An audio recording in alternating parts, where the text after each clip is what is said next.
정말 서류 전형 시에 필터링을 할까요? 결론부터 말씀드리면 안녕하세요. 현직 인사팀이 꽂아주는 취업 팩트, 취업 딸깍입니다. 서류 지원하시다 보면은 평소보다 정성을 많이 들여서 잘 나왔다고 생각한 자기소개서도 탈락할 때가 있어요. 그러면 이제 마음속에서 얘는 읽어보지도 않고 그냥 필터링하나 이런 의심들이 솟구치죠. 저도 옛날에 취업 준비하던 시절에는 이런 순간들마다 참 답답했던 것 같아요. 누가 속 시원하게 맞다 아니다 얘기를 안 해주니까. 하지만 이제는 제가 채용을 주 업을 하고 있잖아요. 그래서 확실하게 말씀드릴 수가 있습니다. 정말 서류 전형 시에 필터링을 할까요? 결론부터 말씀드리면 합니다. 그리고 안 할 수가 없습니다. 오늘 영상에서는 많은 분들이 궁금해하시는 서류 필터링에 대한 팩트 정리해보도록 하겠습니다. 먼저 필터링을 안 할 수가 없다고 말씀을 드렸는데, 그러면 여러분 입장에서는 정말 모든 회사가 다 그렇다고 어떻게 장담하느냐 이렇게 반문하실 수가 있어요. 그래서 채용 구조상 회사에는 필터링이 있을 수밖에 없는 이유부터 설명을 드릴게요. 우선 여러분이 낸 지원서 선발을 누가 하는지부터 아셔야 돼요. 지원서는 1차적으로 인사팀에서 전부 취합을 하지만 실질적인 상세 검토를 거쳐서 면접에서 누굴 보고 싶은지 선발하는 거는 여러분들이 들어가게 될 현업부서의 부서장들 혹은 팀장들의 의견이 가장 크게 작용합니다. 그런데 이 팀장들은 서류 검토에 사용할 수 있는 시간이 굉장히 타이트합니다. 일반적인 공제 프로세스 기준으로 서류 검토 시간을 한번 계산해 볼게요. 지원 시작부터 서류 결과 통보까지 보통 한 달 정도 되죠. 한 달 중에 현업이랑 인사팀이랑 협의하면서 날리는 시간 빼고 각종 결제, 의사결정, 다음 면접 일정 준비 이런 과정들 다 제외하고 나면은 서류 검토에 쓸 수 있는 시간은 약 2주 정도 남습니다. 근데 또 지원서가 보통 마감 직전에 몰리잖아요. 이걸 감안하면 2주가 아니라 1주 정도로 봐야 되고요. 거기서 주말 제외하고 현실적으로 서류를 집중해서 볼 수 있는 기간은 5일 안쪽으로 보셔야 됩니다. 그럼 이 5일 동안 부서장이 업무 시간 내내 지원서만 검토할 수 있을까요? 일반적으로 부서장들이나 팀장들의 업무량은 엄청납니다. 거의 하루 종일 회의만 하다 끝나는 경우도 다반사고요. 물론 한적한 부서가 있을 수는 있지만 그런 데는 사람을 잘 안 뽑아주니까 채용 TO가 나는, 그러니까 업무가 활발한 팀의 팀장은 엄청 바쁜 게 디폴트예요. 그래서 현업 부서장이 지원서 검토에 쓸 수 있는 시간은 하루에 많이 잡아도 1시간 안팎입니다. 결국 5일 동안 하루 1시간씩 총 5시간 정도 여유가 있다고 봐야 되는데, 그럼 또 이 5시간 동안 총 몇 개의 지원서를 검토해야 되는지도 생각을 해봐야죠. 대기업 기준으로 보통 최종 합격 경쟁률이 100대 1 이상은 되거든요. 그러면 부서에 1명 배치해준다 치면 지원서가 100개 정도 들어오는 거죠. 이 100개 지원서를 5시간 안에 모두 검토하려면은 지원서 1개 검토하는데 평균 3분 컷을 내야 됩니다. 이 속도로 지원서를 정독하고 비교해서 선발한다는 것은 물리적으로 불가능에 가깝죠.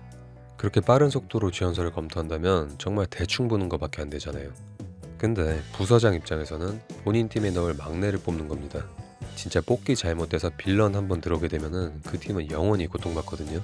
부서장들은 대부분 몇 번 뒤어본 경험이 있기 때문에 지원서를 절대 대강 볼 수가 없습니다. 참 쉽지 않죠. 검토할 지원서는 너무 많고 시간은 없고, 그렇다고 또 신중하게 안 보면 큰일 나고. 그럼 어떻게 해야 될까요? 방법은 하나죠. 허수 지원서들을 잘라내서 전체 검토량을 줄이고 그 시간에 괜찮은 지원서들에만 집중하는 거예요.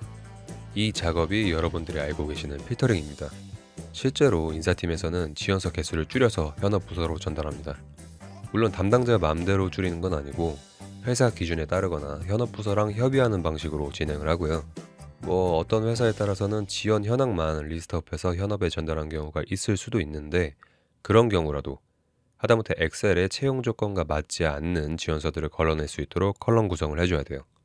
만약에 인사팀이 접수받은 모든 지원서를 그대로 아무 조치도 안 하고 현업 부서에 다 넘겼다, 이거는 그냥 일을 던지는 거고요. 싸움 나기 때문에 그럴 수는 없습니다. 자, 그렇다면 필터링은 어떻게 이루어질까요? 요즘은 ATS라고 하는 채용 관리 솔루션을 사용하는 기업들이 많습니다. 쉽게 비유하자면 여러분들 노션 많이들 쓰실 텐데, 회사에서 쓰는 노션 같은 워크스페이스 툴이라고 생각하시면 될 것 같아요. 근데 이제 채용에 필요한 기능들이 들어있는, 이 안에는 실제로 필터링 기능이 내장되어 있습니다. 지원서에 기재된 여러 항목들 중 선택해서 걸러내기도 하고, 자기소개서에 포함된 키워드를 기준으로 검토 대상을 줄이는 방법도 있어요. 이건 약간 다른 얘기인데, 어느 회사는 특정 학교 TO가 있다더라, 학벌 낮으면 다 컷당한다더라, 이런 카더라 있잖아요. 다 음모론입니다. 한번 생각을 해보세요. 뭐 예를 들어 인서울 대학 빼고는 다 잘라야겠다 이렇게 마음을 먹었다 치면은 인서울 빼고 전국에 있는 대학교 일일이 선택해서 설정에 추가해야 되는데 언제 그거를 다 하고 있어요. 월급쟁이들은 칼퇴가 제일 중요하거든요. 굳이 그런 짓을 할 생각조차도 안 합니다. 설령 학벌에 이상한 집착이 있는 담당자가 진짜로 그렇게 했다고 쳐도 그럼 위에다가는 뭐라고 보고할 거예요. 그런 짓거리 했다가 상사 중에 인서울 아닌 사람이 있으면 박살나는 거죠. 인사고과 최하점 나오고 승진 누락되고 블라인드 박제돼서 회사에 소문 퍼지고 밥도 맨날 혼자 먹어야 됩니다. 그러면 불가능한 얘기고요. 다시 돌아와서 옛날 ATS가 없던 시절이나 지금도 사용하지 않는 회사들 같은 경우에는 그냥 엑셀로 합니다. 자동화냐 수작업이냐의 차이일 뿐이지 필터링을 통해서 검토 대상을 줄인다는 구조 자체는 동일합니다. 자, 필터링이 있다는 건 알았어요 이제. 그럼 지원자 입장에서 이걸 어떻게 받아들여야 될까요? 중요하니까 여긴 넘기지 마시고 조금만 집중해서 들어주세요. 첫 번째, 기본만 잘 지키면은 쫄 필요가 없다. 필터링이 있다고 얘기를 하면은 대부분의 취준생들은 허탈해 하시거나 좀 지레 겁을 먹습니다.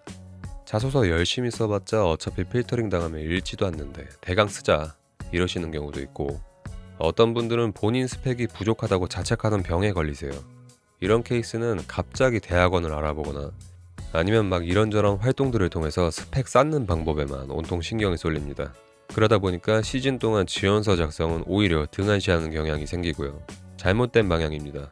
그러실 필요가 없어요.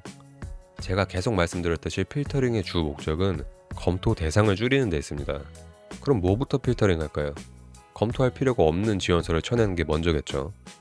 검토할 필요가 없는 지원서라는 거는 이런 거예요.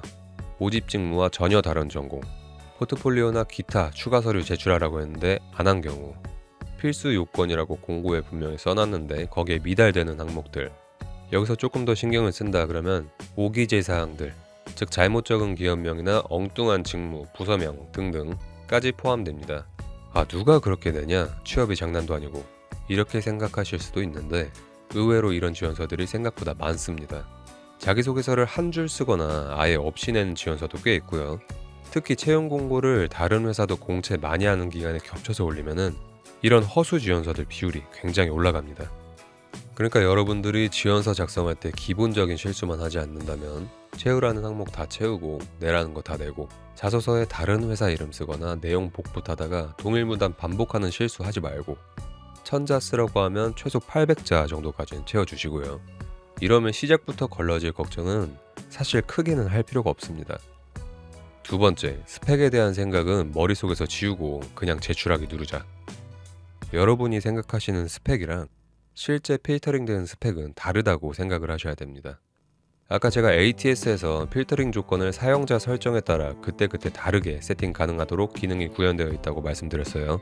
이건 다시 말하면 채용 케이스나 회사 특성, 그리고 특히 직무 특성에 따라서 중요하게 보는 팩터들이 다 다르기 때문에 기능을 이렇게밖에 만들 수 없는 겁니다. 이건 ATS 안 쓰고 엑셀로 필터링해도 다르지 않아요.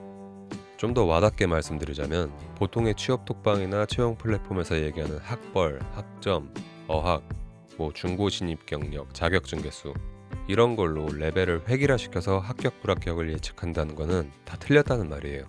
채용하는 회사 모집 직무에 반드시 필요한 팩터들이 있을 거고 그게 다 갖춰졌는지 보고 나서 체급들이 다 동일하다 싶으면 그때 후순위로 간접 비교를 하는 건 가능해도 통념적인 스펙이 절대적 기준은 될 수 없습니다. 그리고 모집 직무마다 필요한 기준의 우선순위가 천차만별인데 누가 그걸 이번 모집에는 이 스펙이 필요하다고 정확히 저격할 수가 있겠어요. 서로 진짜 찝어낸다고 쳐도 그 스펙 기준을 서류 필터링에 집어넣을지 아니면 1차 면접에서 면접관이 보고 판단할지는 정말 아무도 모릅니다. 그렇기 때문에 여러분이 생각하는 그 통념적인 스펙으로 필터링을 예상하지 마시고 그냥 내시는 게 맞습니다. 그리고 이왕 스펙 얘기가 나왔으니까 관련해서 조금만 더 말씀을 드릴게요. 스펙이라는 거는 면접까지 일관적으로 밀고 나갈 본인의 아이덴티티나 서사를 증명하기 위한 보조수단으로서 활용되는 거기 때문에 무작정 남들이 좋다고 하는 스펙을 쌓으면 본인의 경쟁력 또한 상승할 거란 생각을 지우시고 스펙에 대한 접근 방법 자체를 좀 바꾸실 필요가 있어요. 직무 분석이나 기업 분석이 우선된 이후에 전략적으로 본인이 비중을 두고 싶은 타겟 회사들에 대한 어필 포인트로 거기에 관련된 걸 쌓아 나가거나 아니면 난 그런 거 할 시간이 없다 그러면은 현 시점에서 본인이 우위를 점할 수 있는 직무 포지션을 찾기 위한 목적으로 활용하는 게 훨씬 효율적입니다. 이 부분은 다른 영상에서 스펙을 주제로 다시 한번 자세히 다뤄볼게요. 자, 다시 본론으로 돌아와서 오늘의 결론입니다. 서류 필터링은 있다. 그러나 여기에 지레 겁먹을 필요는 없다.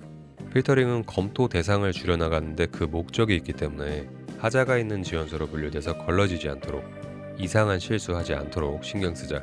플러스 내 스펙이 이런데 되겠냐 이런 생각들은 의미가 없으므로 접고 그냥 냅시다. 오늘 영상은 여기서 마무리하도록 하겠습니다. 이번 연도 공채 시즌 얼마 안 남았죠.